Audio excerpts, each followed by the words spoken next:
ગુજરાતથી અમેરિકા ગેરકાયદે ગયેલા અને ત્યાંથી દેશ નિકાલ થયેલા આ ગુજરાતીઓને લઈને મુખ્યમંત્રી ભૂપેન્દ્ર પટેલે પહેલી વખત નિવેદન આપ્યું છે।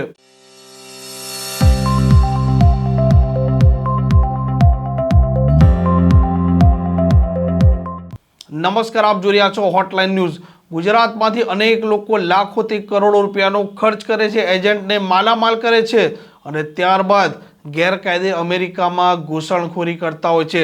આ એજન્ટો તે જોખમી રસ્તે આ ગુજરાતીઓને અમેરિકાની સરહદે લઈ જાય છે અને ત્યારબાદ અમેરિકાની સરહદમાં તે પ્રવેશ પણ કરાવે છે અને અમેરિકનની પોલીસ તેમને ઝડપી લે છે અને ત્યારબાદ બોન્ડ ત્યાંની કોર્ટમાં ભરી આ ગુજરાતીઓ છૂટી જતા હોય છે। પરંતુ અમેરિકાના રાષ્ટ્રપતિ ડોનાલ્ડ ટ્રમ્પ જ્યારથી આવ્યા ત્યારથી તેમના દેશમાં જે પ્રકારે ગેરકાયદે ઘૂસણખોરી થઈ છે તેને રોકવા માટે અને નવી ઘૂસણખોરી ન થાય તેને ડામવા માટે મેક્સિકોની બોર્ડર હોય, અમેરિકાની બોર્ડર હોય કે પછી અન્ય જે બોર્ડર હોય તેમાં સખ્તાઈ વર્તી છે અને પોલીસને પણ કડક સૂચના આપવામાં આવી છે।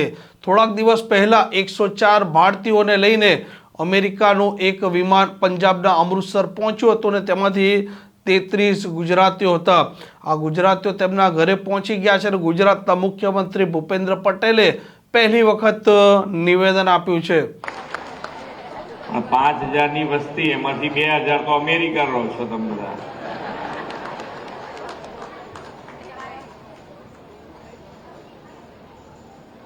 ગામ સારું કે 2000 અમેરિકા તમે બધા રહો છો, પણ આપણા તો બધાને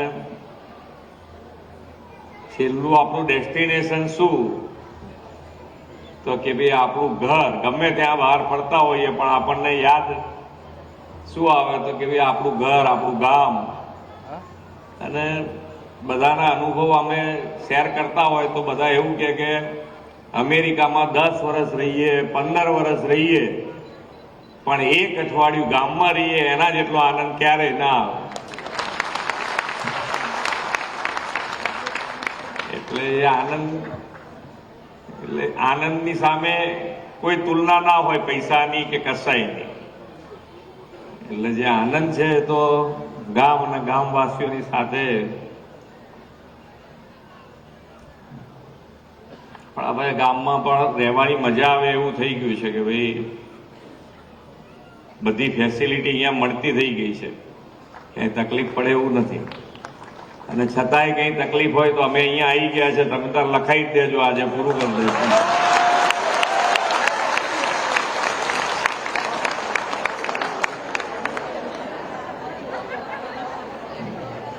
એટલે તમારે હવે ગામમાં તકલીફ રહે એવું અમારે ઈચ્છતા નથી। ગમે તે તમારી મુશ્કેલી હોય અમે દૂર કરવા તૈયાર છીએ।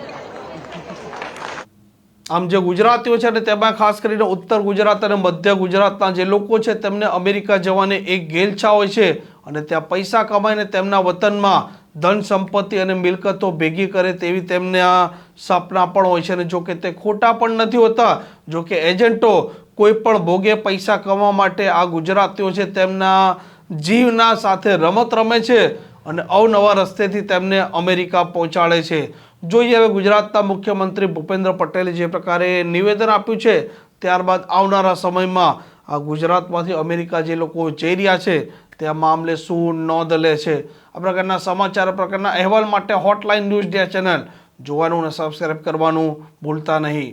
આવા પ્રકારના વિડીયો તમને જોવા ગમતા હોય તો હોટલાઇન ન્યૂઝ ચેનલને લાઇક, શેર અને સબસ્ક્રાઇબ કરો।